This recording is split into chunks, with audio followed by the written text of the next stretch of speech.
Well, it takes a small idea and then brews into something better. And Jerry has done that with GoodEarth coffee, right? That's correct. Well, let's start with today and what's happening. We're 25 years old, so the GoodEarth brand has just turned 25. This store we're in today represents the next 25 years for GoodEarth. We've done a lot of store redesign. We've opened up our kitchens to really accentuate the food. It was some humble roots that started just off of 17th Avenue on 11th Street 25 years ago. The founders, Michael Going and Nan Eskenazi, had a vision to bring choice to coffee lovers in Calgary. And the godfather of coffee company is with us here today, Peter Pesce. Peter's been in the business, especially coffee business, for 3 decades. So Peter's going to be doing a cupping demonstration. And today we're cupping a Rwanda. We have we're going to cup 3 different cups of the same coffee, and what I'm looking for, first of all, is that I'm going to get consistency in all 3 cups.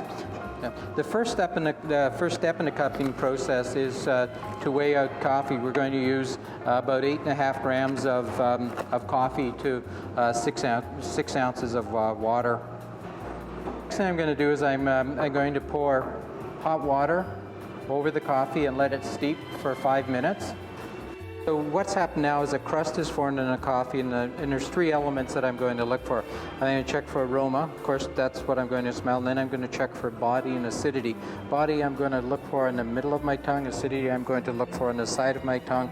And then I'll be able to see what kind of notes I pick up with this coffee. So the first step is to break the crust. And then the next step is to cup the coffee. I'm going to spray it over my tongue, and I'm going to make a bit of a slurping noise.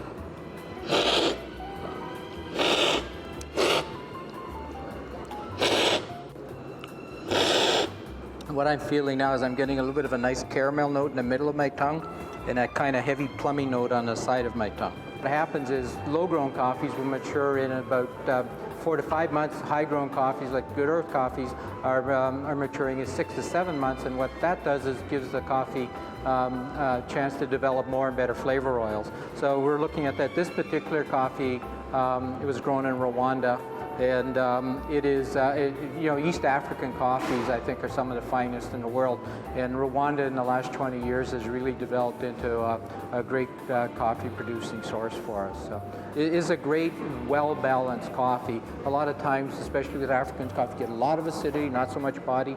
But this particular coffee has great body and acidity.